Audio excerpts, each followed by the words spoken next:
Light the fire again. Sometimes we need it relit, don't we? We need God to continually be that spark in our lives.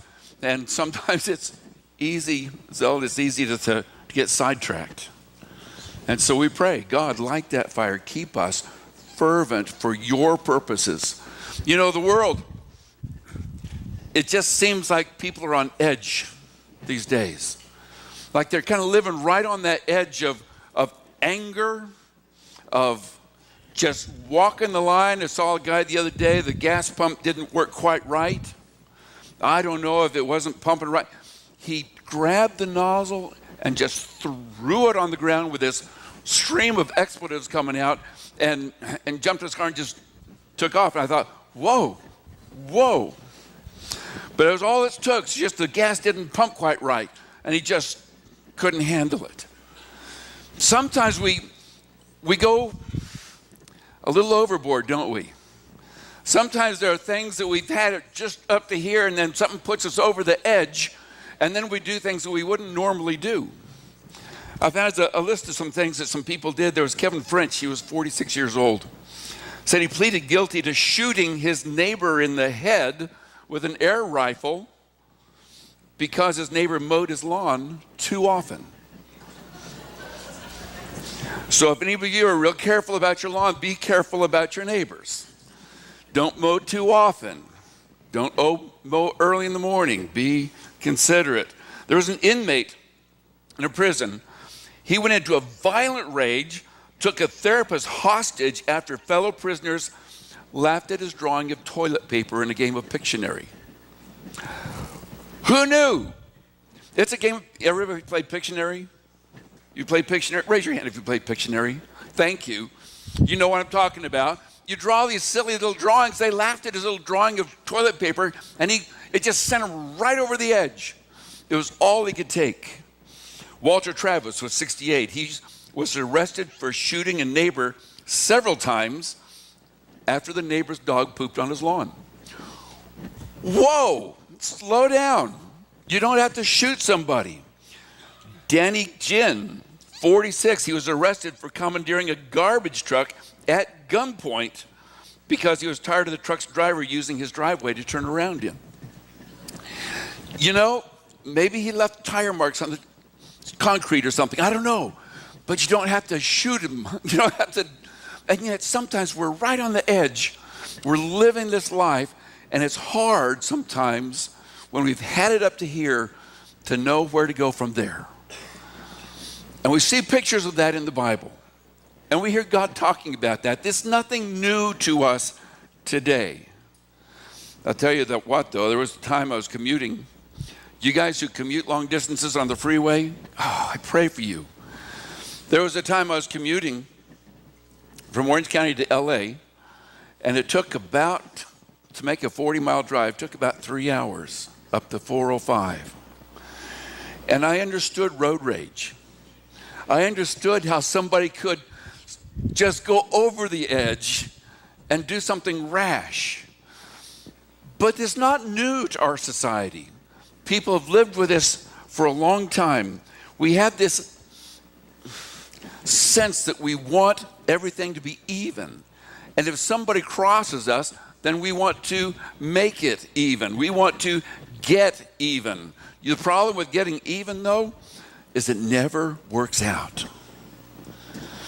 Tried to tell our children growing up, well, he hit me, so I'm going to hit him back. Says, well, here's what happens. He hits you, you hit him back, he's going to kick you, and then you're going to kick him, and then he's going to push you, and pretty soon we're getting out the knives and guns, you know. It just doesn't work, does it, when we try to get even? You would think somebody pushes you, you push them back, they go, oh, that's good, now we're even. Does that work? No, I've never seen that work. It just makes people angrier and angrier. And yet we think that we have this sense of justice. You hurt me, I need to hurt you the same way. But it never works out the same way. We seem to want to hurt them just a little bit more, don't we? You need to pay for this. You need to be punished for your misbehavior. And I'm going to be the judge. I'm going to be the law. I'm going to decide who gets the punishment and how much. In Matthew 5, Jesus talks about this. He said, you've heard it said, eye for an eye and a tooth for a tooth. But I tell you, do not resist an evil person. If anyone slaps you on the right cheek, turn to them the other cheek also. And if anyone wants to sue you and take your shirt, hand over your coat as well. What? If anyone forces you to go 1 mile, go with them 2 miles. Give to the one who asks you, and do not turn away from the one who wants to borrow from you. See, we want to just kind of mark this part out, because that can't be right. That just doesn't sound right.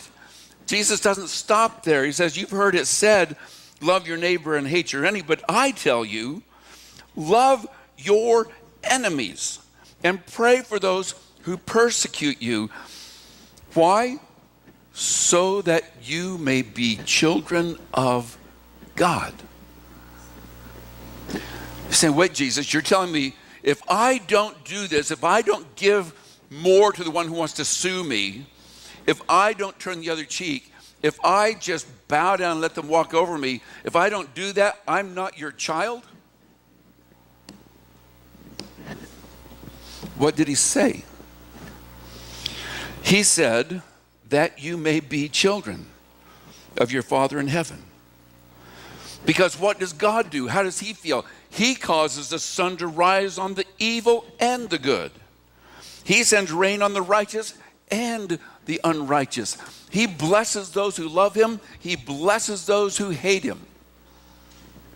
And he says, if you're going to be like your Father, you're going to bless those who hate you. You're going to love those who hate you. You're going to bless those who hurt you. You're going to turn around and deny yourself and turn the other cheek. How many debates have you sat in over this? Well, what about, and we throw up situations. Well, what if somebody broke into my house? Should I just say, here, take it all? What if they were, going to kill my children and my wife, and should I step up, or should I just say, okay, go ahead? And we wonder, Jesus, what are you talking about? And I want you to understand, he's not talking about turning your family over. He's not talking about the person who's breaking in and threatening the lives of your family. He says you need to provide for your family. You need to be a protector for your family. And yet, there are those people who offend us, those people who make us angry. And and children. You guys have children. You know what it's like. Well, they did it to me first, so I need to do it back to them. We want to get this even again. Instead of just saying, it's okay. I've done some things wrong too. And I know you've done some things wrong, and I've done some things wrong, and I forgive you for that. What does a person do with that? That slows down the anger. But Jesus gave this teaching. Peter says kind of the same thing. Peter says this, do not repay evil with evil or insult with insult, but on the contrary, repay evil with what? With blessing. That just sounds so wrong. And yet it says, because to this you were called, that you may inherit a blessing. And then he quotes from the Psalms. He quotes from Psalm 34, which David wrote after he had been chased out into the wilderness by Saul, after Saul had killed all the prophets of Nob, all the priests, because they had helped David, after he had chased David down into the land of the Philistines, where David had to seek refuge in a Philistine city, where he was caught and he had to act like a madman, drooling all over himself and embarrassing himself before the whole people. He wrote these words. He says, whoever would love life and see good days must keep their tongue from evil and their lips from deceitful speech. They must turn from evil and do good. They must seek peace and pursue it. For the eyes of the Lord are on the righteous, and his ears are attentive to their prayer. But the face of the Lord is against those who do evil. After David had been treated so badly, he wrote these words. He says, here's what we need to be about. I want to share with you a story from David's life this morning where he forgot that idea. And he just about did something rash. He was fed up. He was right up to here with all the stuff that was going on. And this guy pushed him right over the edge, and he was about to make this serious blunder. But somebody stopped him, and David was wise enough to listen. If you have your Bibles, you might want to open up to 1 Samuel 25. We're doing a character study of David, a study of his life. What was he like? What was important to him? What did he follow? This man who's called a man after God's own heart. What did that heart look like so that we can be that way too? I want to be a man after God's own heart. Anybody with me? I want to be there too. I want to be that person that God looks down and says, well done. Well done. And so I need to be a person who's ready to learn. Starting at verse 2, chapter 25, 1 Samuel. Let's read this. A certain man in Maon, who had property there at Carmel, was very wealthy. He had 1,000 goats and 3,000 sheep, which he was shearing in Carmel. His name was Nabal, and his wife's name was Abigail. She was an intelligent and beautiful woman, but her husband was surly and mean in his dealings. He was a Calebite. Excuse me. So we have the scene set. Down in Maon and Carmel, which is not far from there was a man who was shearing his sheep. This man was the Warren Buffett of Maon. I mean, he was wealthy. He had all the money, 3,000 sheep that he was shearing at this time, 1,000 goats. This was the Bill Gates of Carmel. He had it all. And it was shearing time, which was payday. And so this was a good time. All the people that worked for him, it was payday. The wool was coming in. For Nabal, it was payday. All the year that he had worked, taking care of these sheep and these goats, and now this is paying off. It was a good time. It was a time to celebrate. And yet, with all the things he had, he was not a happy man. Surly, angry, bitter. And he was mean in his dealings. He cut you out of a deal as quick as he could. He was not the kind of guy you'd want to do business with, but he was the guy to do business with. Have you ever been there? I hate doing business with them, but I don't have any choice. I don't like the way they do this, but who else do I go to? That was Nabal.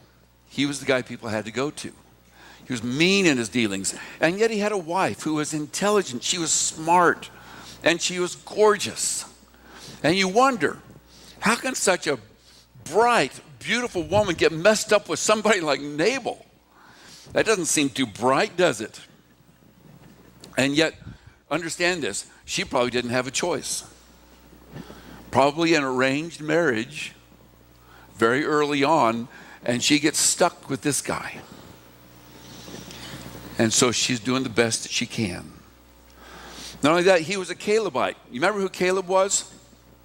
When the children of Israel came into the land of Canaan, everybody died out in the wilderness except for Joshua and Caleb. He was faithful. He trusted God. And Caleb fought and defeated the enemies and went over and took this land by himself when he was almost 100 years old. He was still swinging his sword at God's command. He was a faithful man. Here, Nabal's a Calebite. That's his heritage. That's where he comes from. That's his history. And yet he's forgotten all that. And he's turned into himself.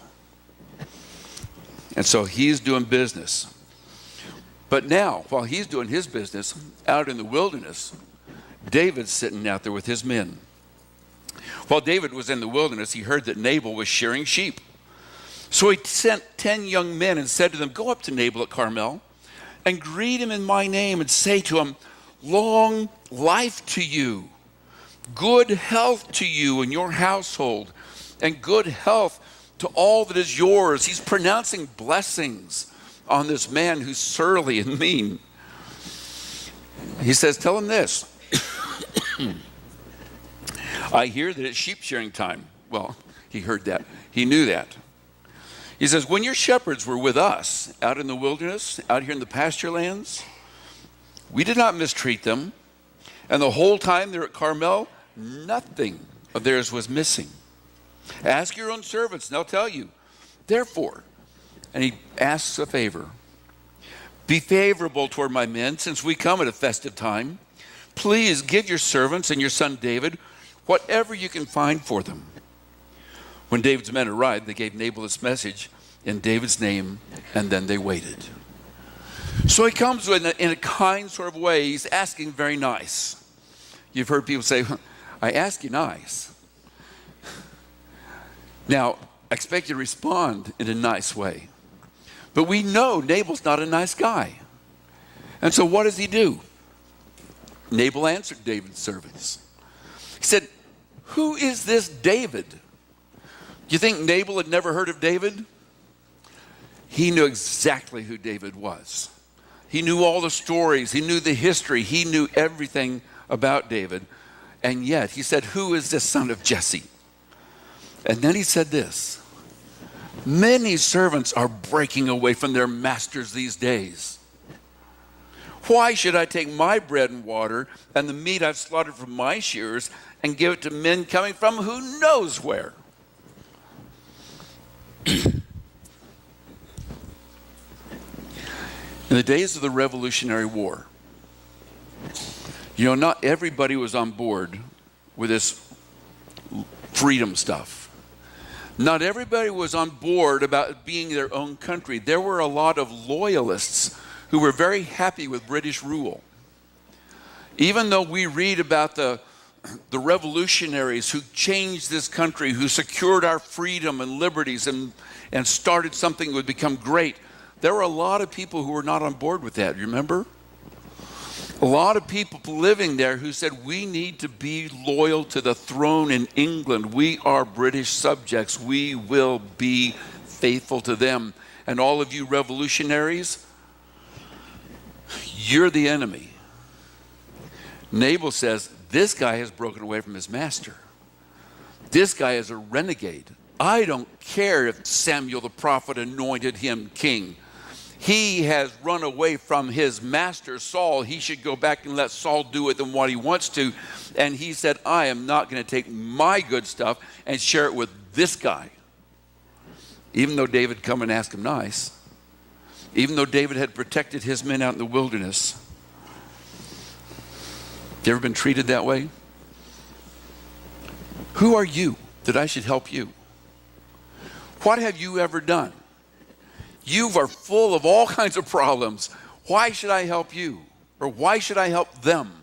Or why should I be considerate of somebody else who is not doing their fair share in the first place? Because God sends rain on the righteous and the unrighteous. To be his children, we act like God does. Well, David's men turned around and they went back. And when they arrived, they reported every word. And David said to his men, "Each of you strap on your sword." So they did. And David strapped on his as well. And about 400 men went up with David, while 200 stayed with his supplies. David had reached his limit. David was running from Saul. He was running for his life. The people who had come to him were people who were discontented. They were malcontents. He had to deal with his own men. He had had it up to here trying to do what was right. And then this guy, Nabal, insults him like this, refuses to help him. David has guarded his sheep and his men. David has kept his men from going in and stealing the sheep when they were probably hungry out there in the wilderness. And David was doing the right thing. And what does he get for it? You ever heard the phrase, no good deed goes unpunished? Have you ever done that? Have you tried to do something nice for somebody and then they turn around and bite you? Maybe not physically bite, but you know what I mean. This is how David's feeling. I give and I give and I give, and what do I get for it? And he's out here in the wilderness, he's running, he's tired, he's exhausted, and this just puts him over the edge. How dare he speak to me that way? Get your swords, guys. Strap them on. We're going to go down and teach them a lesson. David had 600 guys with him. 400 guys going down to the shearing fields here to take care of Nabal and all of his men. And so one of the servants of Nabal heard about what was going on. And so we see that one of the servants told Abigail, Nabal's wife, David sent messengers from the wilderness to give our master his greetings. But our master hurled insults at them. Yet these men were very good to us. They didn't mistreat us. And the whole time we were out in the fields near them, nothing of ours was missing. Nothing went astray. If a sheep got out of the way, they brought it back.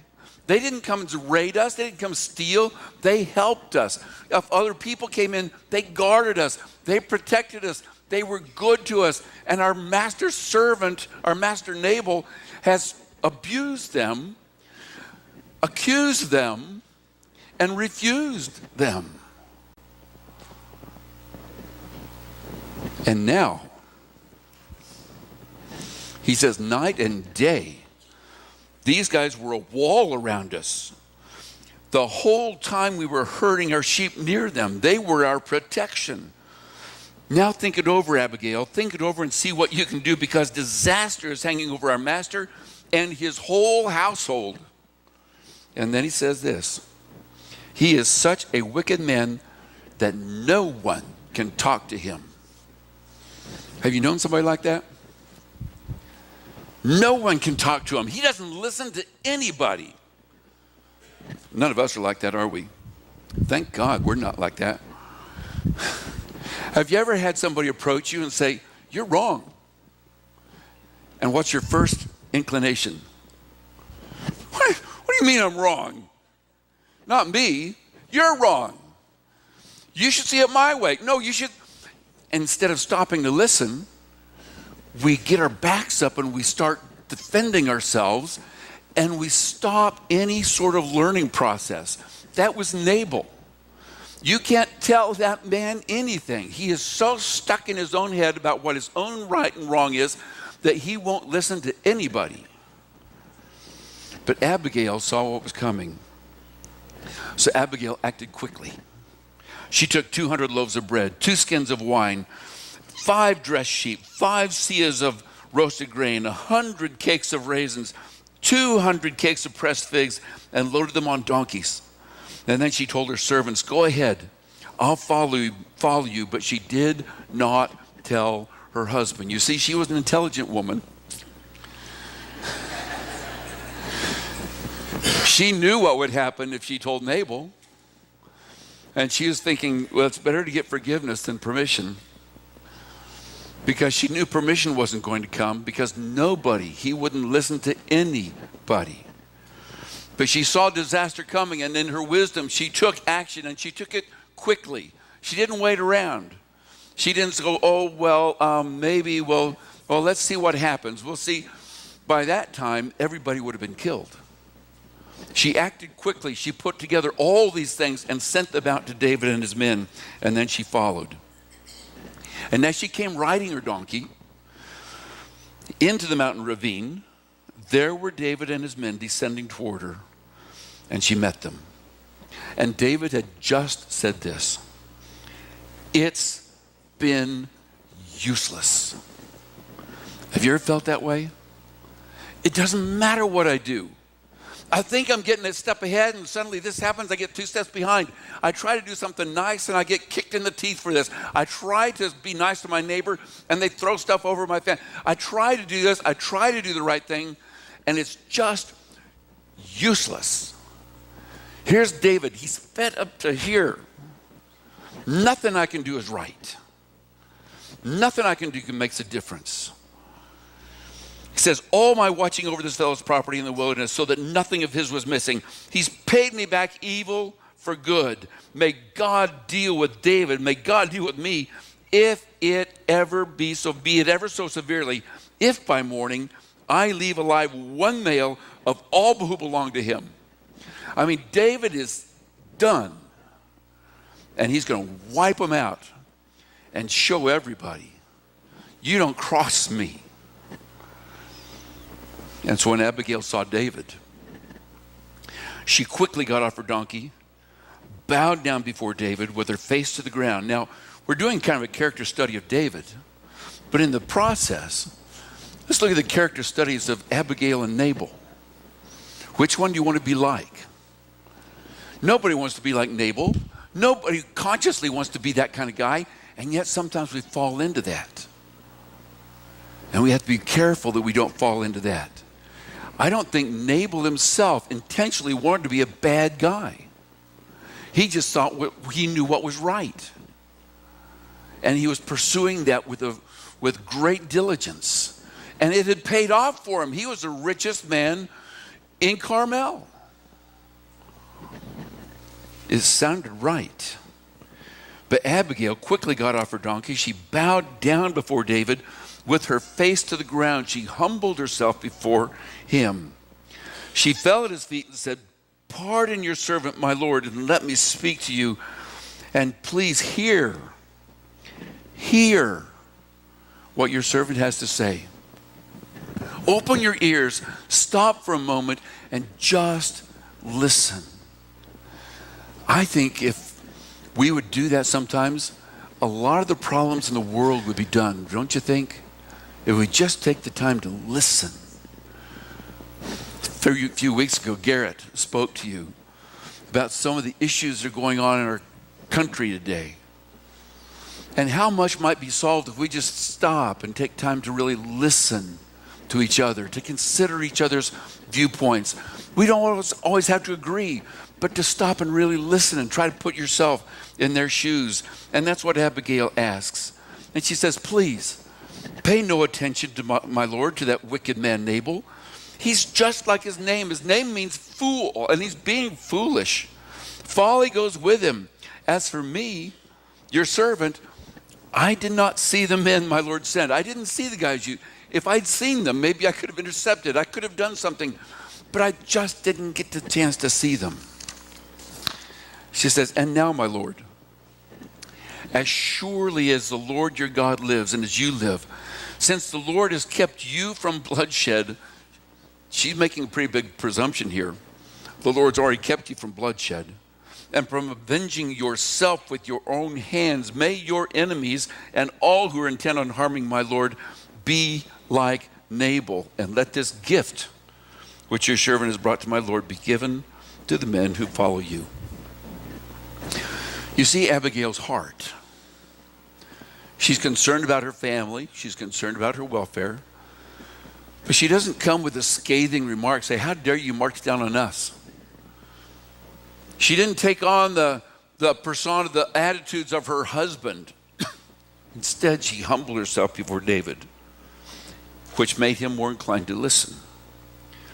She said, please forgive your servant's presumption.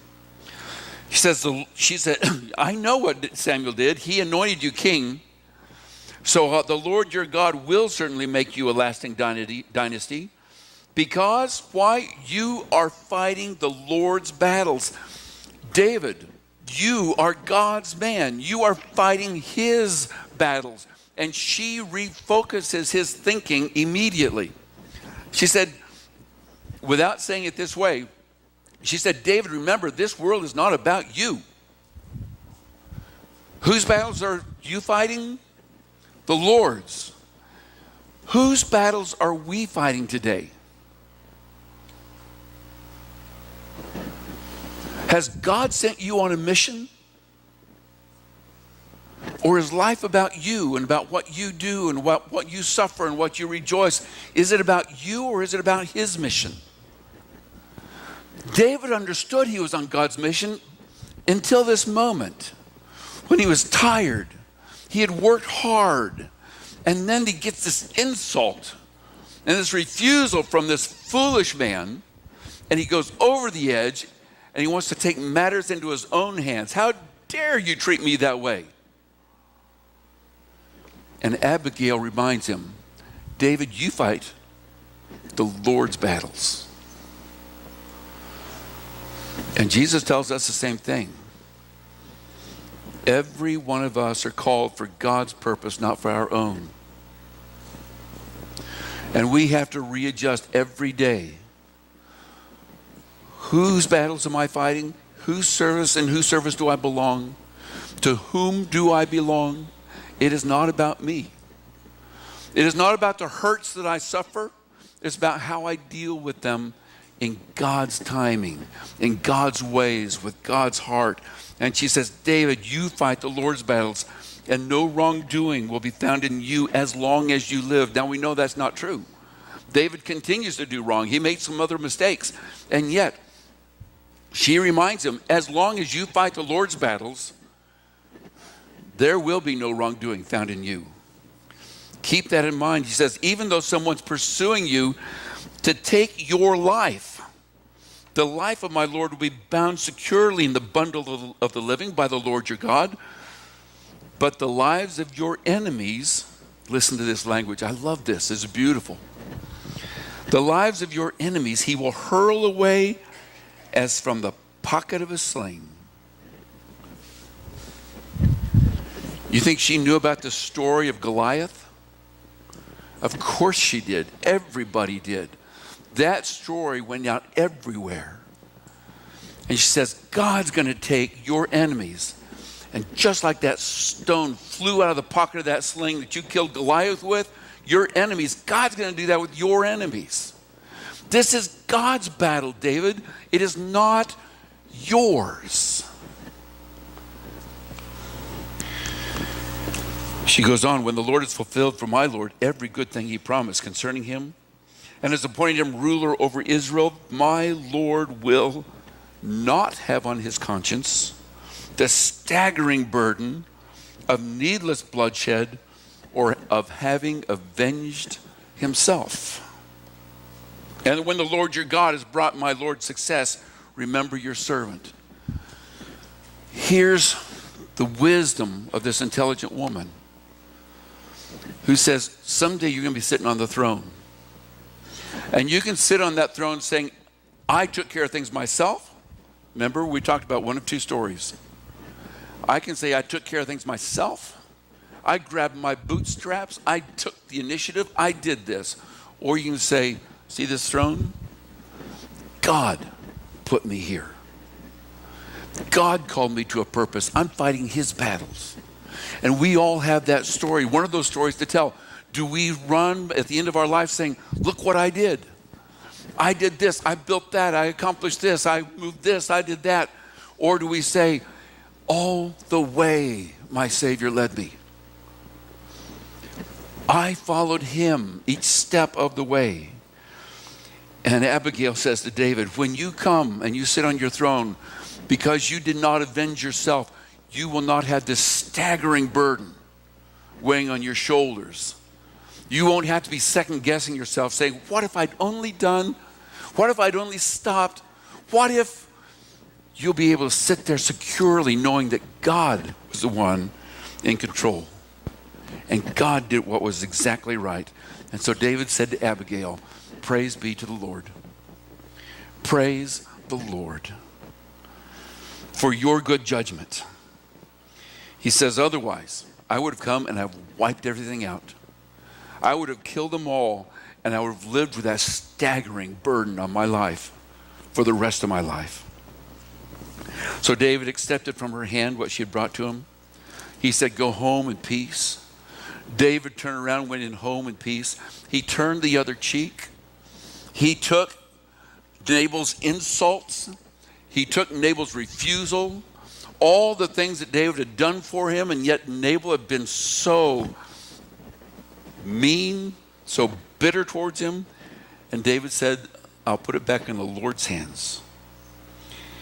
And when Abigail, she went to Nabal that day, but he was having a banquet. It was shearing time. It was payday.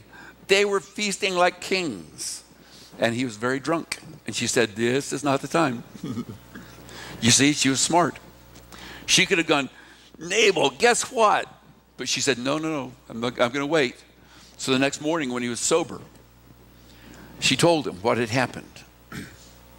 She came clean. I sent these things because they were down here to wipe you out. The story says that he turned as if to stone.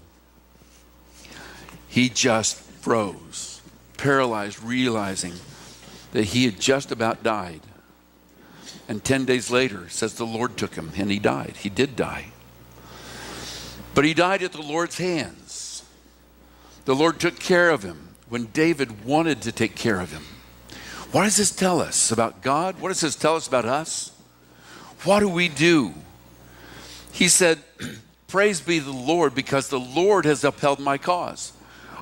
Wasn't me, it was God who did it. But David had to give God the room to do it. David wanted to take things into his own hands and take care of matters, but Abigail reminded him, you're not here on your own battles. These are the battles of the Lord.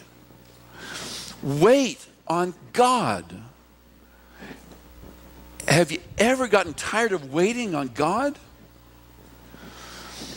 David was exhausted waiting on God. And when this last thing happened, he had it. And still, God was calling him to wait. And when he waited, God took care of things. Just imagine the stories he had to tell at that time. He could have said, yeah, we marched down there and slaughtered these guys. Or he could have said, let me tell you what God did. God surgically took out the bad seed in that whole thing. God knew what to do, and God took him out. What a great story that is. It's Romans 12. Paul says this, don't repay anyone evil for evil. Be careful to do what is right in the eyes of everyone. If it's possible, as far as it depends on you, live at peace with everyone. Do not take revenge, my dear friends, but leave room for God's wrath. For it's written, it's mine to avenge. I will repay, says the Lord. He says, on the contrary, if your enemy's hungry, do what? If they're thirsty, do what? Give them a drink. If they're cold, what? Give them clothes, give them warm. Take care of the people who would just as soon see you gone. Because that's what God does to us. When we thumb our nose in his face and do things our way, he loves us still. While we were still sinners, God sent his son to die. And so he essentially says, pay back evil with good so you can be good with God. You want to walk in his ways? You want to be good with God? You want to have that relationship that's pure and lovely and powerful? Then pay back evil with good. This is one of my favorite stories out of the Bible. This story of David just about losing it, but Abigail in her wisdom taking care of the matter and reminding David of what was important. We're on mission for God. He sent everyone here this morning here on purpose to remind us what his purposes are, not ours. We've got all kinds of things we're doing every day. We're so busy with things. Life just gets crazy sometimes, doesn't it? And yet, in all of our steps, he says, go. And as you're going, in all of your busy steps, do this. Make disciples of mine. Teach people, baptize people, bring them to me. Live your life as an ambassador reflecting my heart and my nature. You be my hands and feet. You be my representation of the world. I'm sending you out as salt and light in this world. You, church, are my disciples. You are the answer to this world. You are the ones to make a difference in this world. We complain, we say, but this world is so bad now. Things have gotten so bad. People have turned away from God. And my question is, why? Whose fault is that? And it comes back to me. It's because I didn't do something. It's because God's church didn't do something. Somehow we got comfortable. Somehow we got apathetic about the world, and we start focusing on us instead of the world. We start bickering amongst ourselves. We started doing things that are not godly. Abigail says, David, you are fighting the Lord's battles. And so she says to us, church, you are fighting the Lord's battles. Go out today as salt and light, remembering you're not here for your own sake. You're here on mission from God. We're going to sing a song in just a minute. It says, grace, marvelous, infinite, matchless grace is greater than all my sin has been given to me, not because I deserved it, but because God loved me when I was still a sinner. And God shows us his heart, his nature. He says, this is what I do. I take people who don't deserve it and I give them what they don't deserve. I give them hope. I give them peace. I give them joy. I give them my presence.